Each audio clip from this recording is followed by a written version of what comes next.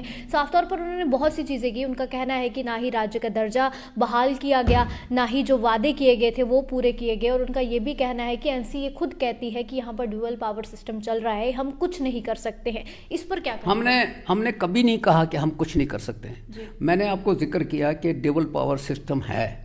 Dual power system اس لیے ہے کہ چونکہ کچھ چیزوں کو ہم ابھی نہیں، یو ٹی ہے نا، تو میں نے اسی لیے کہا کہ اس کو بھی یو ٹی کا تجربہ نہیں ہے، وہ بھی منسٹر رہا ہے اس گورنمنٹ میں جب اسٹیٹ ہوتی تھی، تو اس لیے اس کو مخالفت کرنی چاہیے، وہ تو کرے گا، اس کے بغیر وہ کچھ نہیں، اور اس کے پاس ہے ہی کچھ نہیں، وہ الیکشن خود ہار گیا۔ اس کو لوگوں کو پوچھنا چاہیے کہ اس کو ہرایا کیوں، وہ تو ایک پارٹی کو لیڈ کر رہا تھا نا۔ تو میں یہ چاہتا ہوں کہ ریالٹی کو سمجھیں، اور جو آپ نے کہا کہ یہ جو ہم ہیں سڑک کے اوپر ہیں، کیا نام ہے، نوجوان سڑک کے اوپر ہیں، ہاں نوجوانوں کا ایشو ہے۔ میں نے آپ کو کہا کہ اگر نوجوان سڑک کے اوپر ہیں، ہم بے روزگاروں کو جس طرح 555 پوسٹیں لیکچررز کی ایڈورٹائز ہو گئیں اور پوسٹیں جو ہے ایڈورٹائز کی جا رہی ہیں، تو کمٹمنٹ ہے نا ہماری، تو لیکن آپ 3 مہینوں میں تو نہیں نا ہے پاسبل۔ اس کو آہستہ آہستہ آہستہ آہستہ یہ چیزیں سمجھ آ جائیں گی، لیکن ایک آدمی کہے گا میں 100% کسی چیز کو حل کر سکتا ہوں، تو یہ تو بھگوان بھی نہیں کر سکتا۔ کسی گھر کے اندر جو پرابلم 100% ہے وہ بھی نہیں حل کر سکتا۔ ایشوز ایک حل ہو جائے گا، دوسرا پیدا ہو جائے گا، یہ کنٹینیوس پروسیس ہے، یہ میرا سوچ ہے، چاہے پولیٹیشین ہو، چاہے گھر کا کوئی مالک ہو، چاہے چیف منسٹر ہو، ایک کنٹینیوس پروسیس سے ہم نے گزرنا ہے۔ ہاں لوگوں کو لگے گا کہ کیا اس کو ہم حل کرنے کی کوشش کر رہے ہیں، تو یس ہم کر رہے ہیں۔ ہم نے جو پروسیس شروع کیا ہے، گورنمنٹ آف انڈیا کے ساتھ بھی بات چیت ہو رہی ہے کہ بجٹری ہماری جو ہے وہ کس طرح ہونی چاہیے۔ جب بجٹ پیش ہوگا تو ڈیبیٹ ہوگی، بی جے پی والے بھی ڈیبیٹ کریں گے، کانگریس والے ڈیبیٹ کریں گے، ایون سنگل ممبر اگر کوئی ہوگا وہ بھی ڈیبیٹ کرے گا۔ اس کے بعد چیزیں سامنے آئیں گی کہ کہاں کوئی چیز اگر ہے تو کہاں ہے۔ اس وقت ہم صرف اندازہ لگا سکتے ہیں کہ 3 مہینوں میں اسیسمنٹ کی جا رہی ہے کہ ڈپارٹمنٹ کے اندر پوزیشن کیا ہے، اس کی بجٹری کیا ہے۔ بڑی حیرانگی مجھے یہ ہو رہی ہے کہ میرے پاس جو لوگ آتے ہیں وہ کہتے ہیں جی 2015 کے بل پینڈنگ پڑے ہیں، حالانکہ مجھے یاد ہے کہ جب یو ٹی بنایا گیا تھا تو یو ٹی کے بنانے سے پہلے گورنمنٹ نے آرڈر ایشو کیا تھا all the pending bills should be cleared. اب یہ جو آ رہے ہیں تو یہ کیوں رہ گئے ہیں؟ تو میں یہ کہتا ہوں کہ رسپانسبلٹی شوڈ بی فکسڈ کہ ایٹ دیٹ ٹائم کیوں نہیں ان افسروں نے یہ کیا، اور یہ بل کیسے پینڈنگ ہے، کیوں لوگوں کو پریشان کیا جا رہا ہے۔ آج ہم گورنمنٹ کر رہے ہیں، چیف منسٹر عمر صاحب ہیں، ہم ان کو ہر معاملے پہ مدد کریں گے، جہاں وہ کوشش کریں گے کہ مہنگائی کم ہو، جہاں وہ کوشش کریں گے کہ لوگوں کی جو مشکلات ہیں وہ بڑھیں نہیں بلکہ کم ہوں۔ سر ایک آخری سوال میرا رہے گا، جموں کشمیر کی جنتا یہ پوچھ رہی ہے کہ آخر کب یہ سب وعدے پورے ہوں گے، یعنی ڈبل راشن ملے گا اور کب بجلی ملے گی، کیونکہ بہت دیر سے بے صبری سے انتظار کر رہے ہیں، تبھی آخری یہ سوال میں پوچھ رہی ہوں، تو بتائیں ذرا۔ میں سب سننے والوں کو کہوں گا کہ جو مارچ کا بجٹ ہے اس کو پاس ہونے دیجیے جموں کشمیر کا، کیونکہ پارلیمنٹ کا تو بجٹ آنے ہی والا ہے۔ جب مارچ کا بجٹ جموں کشمیر کا پاس ہوگا تو ان کو کچھ نہ کچھ چیزیں ملیں گی، اور ہر ایک چیز کو تھوڑا سا سٹیپ بائی سٹیپ کرنا پڑے گا۔ Thank you very much. دیکھیے ابھی بات چیت جو ہے وہ ہم نے بشیر احمد صاحب سے کی، آپ لوگوں کا کیا کچھ کہنا ہے؟ آپ لوگ اپنی رائے کو جو ہے وہ ضرور کمنٹ سیکشن میں سانجھا کیجیے۔ ایسی ویڈیوز کے لیے بنے رہے نیوز ناؤ کے ساتھ۔